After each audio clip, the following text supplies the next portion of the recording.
Next gen நேர்கள் அனைவருக்கும் எனது இனிய வணக்கம். நான் உங்கள் டிஜே சுந்தரபாண்டி, சிவகாசியிலிருந்து. அதாவது நம்முடைய தமிழ்நாட்டில் விருதுநகர் மாவட்டத்தில் சிவகாசியிலிருந்து ஜாதகம் பார்த்துருந்த என்ன இந்த வேர்ல்டு லெவலில் எல்லா நாடுகளிலையுமே என்னை தெரிய வைக்கிற அளவுக்கு எனக்கு ஒரு அற்புதமான வாய்ப்பை கொடுத்தது நம்மளுடைய ஃபஸ்ட்டு கொடுத்தது பார்த்திங்கன்னா நம்மளுடைய நெக்ஸ்ட் ஜென் யூடியூப் சேனல் தான். நான் இந்த அளவுக்கு பேச அதுக்கான ஒரு நல்ல விதமான ஒரு ஆதரவு கொடுத்து உங்களுக்கு நான் பலன் சொல்வதற்கான வாய்ப்பை கொடுத்ததுக்கு நம்மளுடைய நெக்ஸ்ட் ஜென் உரிமையாளர்களுக்கும் கேமராமேனுக்கும் அதே போல் உங்களுக்கும் ஆதரவு கொடுத்த உங்களுக்கும் எனது கோடான கோடி நன்றிகள். இப்போ நம்ம பார்க்க போகிற விஷயம் என்னென்னா, இந்த ஐப்பசி மாதம் 2025ஆம் ஆண்டு உங்களுடைய வாழ்க்கையில் ஏற்பட போகின்ற கோச்சார கிரகங்கள் கொடுக்கின்ற மாற்றங்கள் என்ன. அப்போ தமிழ் மாதம் என்று சொன்ன உடனே சூரிய பகவான் எந்த ராசிக்குள்ளே நுழைகிறாரோ அந்த ராசிக்குன்னு ஒரு மாதம் கொடுப்பாங்க. அப்போ நம்மளுடைய துலாம் ராசிக்குள்ளே சூரியன் நுழைகிறார். இப்போ துலாம் ராசி ஐப்பசி மாதத்துடைய ராசி, ஓகேவா? அப்போ சூரிய பகவான் துலாம் ராசிக்குள்ளே இருக்கிறார். இந்த ஐப்பசி மாதம் துவக்கத்தில் பார்த்திங்கன்னா சூரியன், செவ்வாய், புதன் முக்கிட்டு கிரகங்கள் என்ற சொல்லக்கூடிய அமைப்பில் சுக்கிரனை தான் எப்பயுமே சேர்த்துக்குவோம். இந்த வட்டம் யார் உட்காந்துருக்காருன்னா நம்மளுடைய செவ்வாயும் சேர்ந்து உட்காந்துருக்கார். சூரியன், செவ்வாய், புதன் என்ற 3 கிரக அமைப்புகள் ஆரம்பத்தில் இருக்குது. செவ்வாய் பகவான் பார்த்திங்கன்னா 27/10/2025 முதல் அவர் விருச்சிக ராசிக்கு தன்னுடைய வீட்டுக்கு போயிடுறார். செவ்வாய் தன்னுடைய வீட்டுக்கு போயிடுறாரு. சுக்கிர பகவான் சுக்கிர பகவான் பார்த்திங்கன்னா ராசிக்கு 12ஆம் இடத்துல, அதாவது துலாம் ராசிக்கு 12ஆம் இடத்துல கிட்டத்தட்ட பார்த்திங்கன்னா சுக்கிர பகவான் கன்னி ராசியில் நவம்பர் மாதம் 2ஆம் தேதி வரையும் இருக்கிறார். 2ஆம் தேதிக்கு பிறகு அவர் என்ன பண்ணுறாரு, கரெக்டாக சுக்கிரனும் சூரியனும் சேர்ந்து செயல்பட போகிறாங்க. அப்போ சூரியன் பார்த்திங்கன்னா நீசபங்க ராஜயோகம் பெறுவார் என்பது அர்த்தம். கிட்டத்தட்ட 15 நாள் தான் சூரியன் நீசம் அடைகிறார். 15 நாளுக்கு மேலே என்ன ஆகுறது, அவர் நீசபங்க ராஜயோகம் என்பது அர்த்தம். அதே போல் இந்த புதன் பகவான் என்ன பண்ணுறாருன்னா, சூரியனோட இணைந்த புதன் பகவான் கரெக்டாக பார்த்திங்கன்னா 24/10/2025 விருச்சிக ராசிக்குள்ளே நுழைஞ்சிடும். செவ்வாய் போகிறதுக்கு முன்னாடியே புதன் உள்ளே போயிடுவார் விருச்சிக ராசிக்குள்ளே. அதுக்கடுத்து பார்த்திங்கன்னா ராகு பகவான் நம்மளுடைய கும்பராசியிலும், சனி பகவான் மீன ராசியில் வக்ர நிலையில் அமர்ந்திருப்பார்.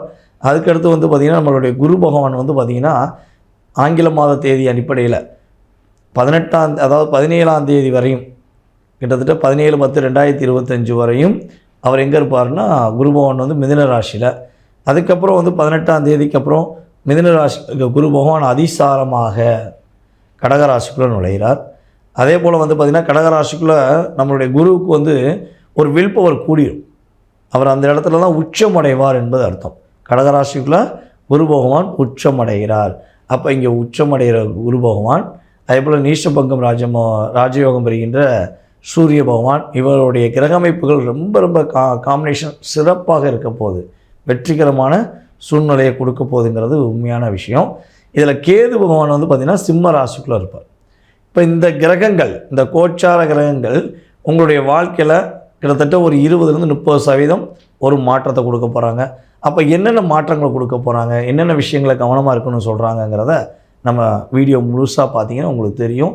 நீங்கள் உங்களுடைய ராசிக்கான பலன்களை தெளிவாக பாருங்கள். உங்களுக்கான ஒரு அற்புதமான பலன்களை எடுத்துகிட்டு வந்திருக்கேன். நீங்கள் ஃபுல் வீடியோ பார்த்து உங்களுடைய மேலான ஆதரவு கொடுக்குமாறு அன்புடன் கேட்டுக்கொள்கிறேன். வாங்க வீடியோக்குள்ளே போகலாம். கடகராசி அன்பர்களுக்கு, கடகராசிக்காரங்களுக்கு பார்த்திங்கன்னா இந்த மாதம் துவக்கத்திலேயே குரு உள்ளே வந்துட்டார். குரு உள்ளே வந்தது உங்களுக்கு மிகப்பெரிய யோகங்க.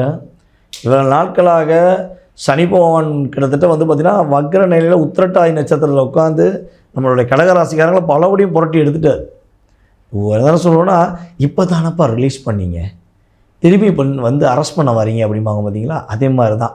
உங்களை ரிலீஸ் பண்ணி போங்க நல்லா இருங்க அப்படின்னு சொல்லி ஒரு 4 மாதம் அப்படியே விட்டவர் திரும்ப வந்துட்டார். யூ ஆர் அண்ட் அரெஸ்ட் அப்படிங்கிற மாதிரி லாக் பண்ணிட்டார்.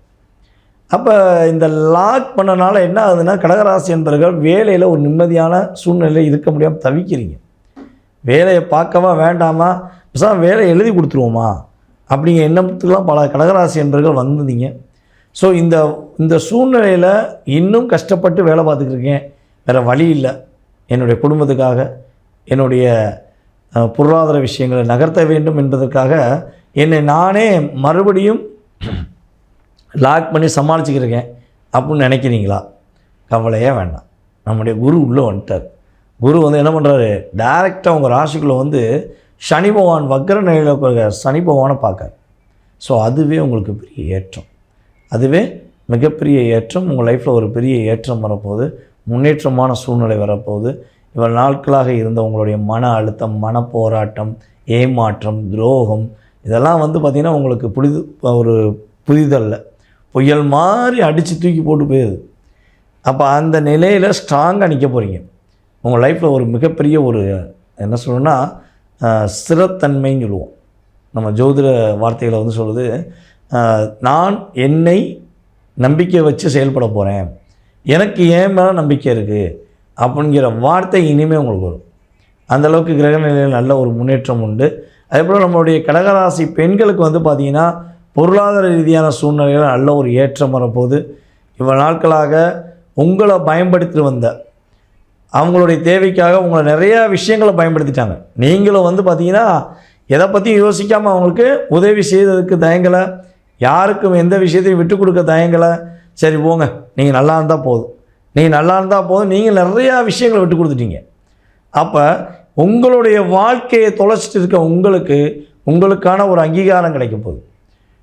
உங்களுடைய வேலையில் ரொம்ப நாளாக நீங்கள் எதிர்பார்த்தீங்க பார்த்தீங்களா, இந்த பதவி உயர்வு கிடச்சிட்டா நான் வாழ்க்கையில் சந்தோஷமாக இருப்பேன், என் குடும்பம் என் பிள்ளைகளை நான் பாதுகாத்துடுவேன், என் பிள்ளைகளுடைய எதிர்காலம் என்னுடைய வேலையில் தான் இருக்குது அப்படின்னு நீங்கள் ஒரு துடிப்பான விஷயங்களை செயல்பட்டுக்கிட்டு இருக்கீங்க பார்த்தீங்களா, அந்த துடிப்பான விஷயத்துக்கு வெற்றி உண்டு.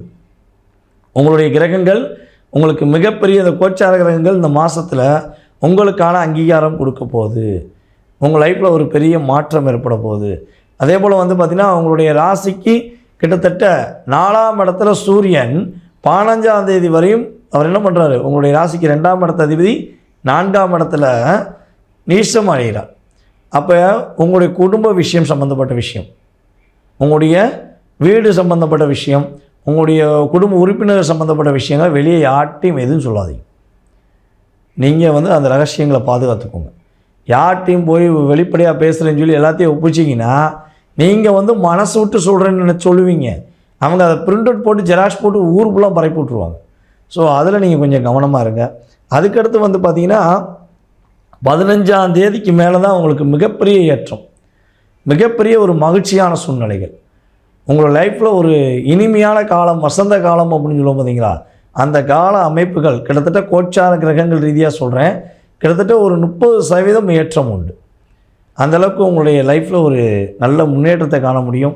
கடகராசிக்காரங்களுக்கு அற்புதமான சூழ்நிலைகள் ஏற்பட போது, கவலைகள் மறந்து, கஷ்டங்களை மறந்து, சூரியனும் சுக்கிரனும் இணைந்து நீசபங்க ராஜயோகத்தில் உங்களுக்கு புதிய வீடு மனை வாங்கக்கூடிய அமைப்பு, அதேபோல் வண்டி வாகனங்கள் வாங்கக்கூடிய அமைப்புலாம் கிரக நிலையில் கொடுக்க போகிறாங்கங்கிறது நிதர்சனமான உண்மை. இந்த மாதத்தில் நீங்கள் யாருக்கு உதவி செஞ்சால் உங்களுக்கு மிகப்பெரிய ஏற்றம் உண்டு அப்படின்னா, சிறு குழந்தைகள் இருப்பாங்க பார்த்தீங்களா, உங்கள் வீட்டு பக்கத்தில் சிறு குழந்தைகள் ஒன்று படிப்புக்காக இதான் ரொம்ப கஷ்டப்படுறாங்க, படிப்பு விஷயங்களை ரொம்ப ஒரு புக்கு வாங்க முடியல, ஒரு நோட்டு வாங்க முடியல, நல்லா படிக்கிறேன் ஃபீஸ் கட்ட முடியல அப்படின்னு எதுவும் வருத்தப்படுறாங்கன்னா, உங்களால் முடிஞ்ச உதவி ஒரு உங்களால் எவ்வளோ முடியுமோ அது 500, 1000, 2000 எக்ஸட்ரா வச்சுக்கோங்க, ஏதோ ஒரு அமௌண்ட் வச்சுக்கோங்களேன். அந்த தொகையை நீங்கள் என்ன பண்ணுங்கள், குழந்தைகளுடைய படிப்புக்காக உதவி செய்யுங்க. இது வந்து உங்கள் வீட்டு பக்கத்தில் இருக்க குழந்தைகளுக்கு நீங்கள் கொடுத்தாலும் நல்லது, அல்லது எங்கேயாவது ஆசிரமங்களில் குழந்தைகள் படிப்புக்காக எங்கேயாச்சும் டொனேஷன் கேட்டு வர்றாங்கன்னா நேர்மையான ஆசிரமங்களுக்கு, உண்மையான ஆசிரமமாக அப்படிங்கிறத செக் பண்ணிவிட்டு உதவி செய்யுங்க. உங்களால் முடிஞ்ச உதவி செய்யுங்க. உங்கள் கூட சார்ந்தவர்களுடைய ஆதரவையும் திரட்டி அவங்களுக்கு உதவி செய்வது மூலமாக உங்கள் லைஃப்பில் குருவோடைய ஆதிக்கம் மேலும் மேலும் அதிகப்படுத்தி உங்களுக்கு மிகப்பெரிய வெற்றியை கொடுக்கும், மிகப்பெரிய ஒரு முன்னேற்றத்தை கொடுக்கும் என்பது நிதர்சனமான உண்மை.